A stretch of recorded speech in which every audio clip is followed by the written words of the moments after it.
Hi folks, welcome back to Stargazer's Creative Studio. Today I'm coming back with another video, this time about how to self-study.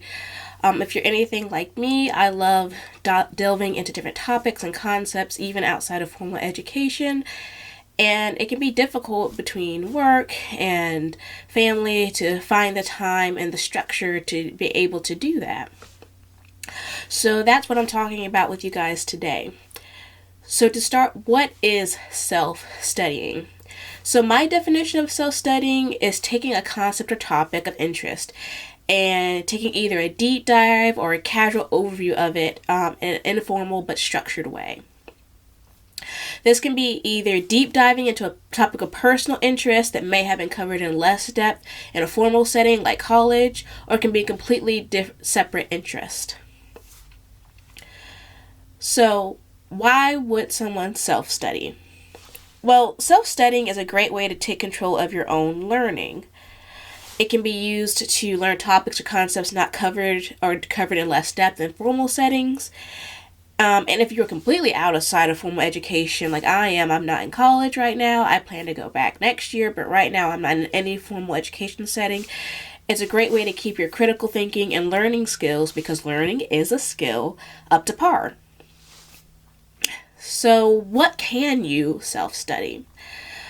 Literally anything. Anything that you can find the requisite materials for, as well as what you can practice. You can learn. You can self-study that. So now that we know what self-studying is and why people do it, if you're interested, now we need to know how we're going to do it. So the first thing I wanted to start with was the materials needed to self-study. So to be clear, this can vary depending on what you're learning and how you learn, but I have some recommendations that have worked for me. So I would recommend having some sort of digital way to engage in learning. Definitely, I personally like using some sort of video content for topics that may need visual explanation, and I like e-text, like a textbook or an ebook for the initial intro to the topic. At some point, you'll also need some way of determining if you have actually understood and learned the content. Sometimes the materials you already have this inbuilt, like some sort of question and answer section at the end of the chapter, maybe like a textbook. Other times you may need another resource to do this.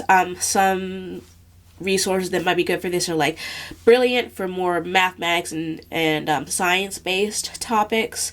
Khan Academy has a ton of resources across different subjects. Duolingo if you're learning a language, etc., where you can then demonstrate the skills that you are learning, so you can prove to yourself that you are actually retaining the information.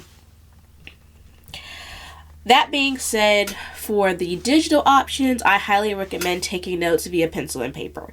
Research has shown time and again that physically writing information helps our brains retain and understand information much better.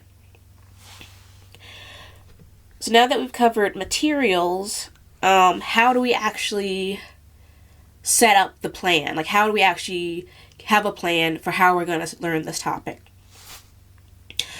So my first suggestion is to develop a system to establish your learning pace and to track your progress.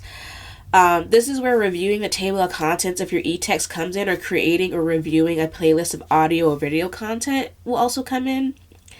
Essentially, the question you're going to ask yourself is, how can I break down these major sections into bite-sized pieces that can be completed within the time I have? And after that, it will be pretty important to determine how much time you have. This can be daily, weekly, or monthly to dedicate towards your studies. So schedule that time into your calendar and consistently leave that time for your studies. For example, if the only time you have to study is between 6 a.m. and 8 a.m. on Tuesdays and Thursdays, dedicate that time to your studies and structure your learning plan based off of what you can realistically get done in that time. an asterisk here. In the beginning, what you can actually get done in each study session and how many study sessions you can reasonably dedicate consistently may not match your initial plan. That's okay. The first few weeks of this plan in itself is going to be a learning experience, and you can adjust your plan accordingly.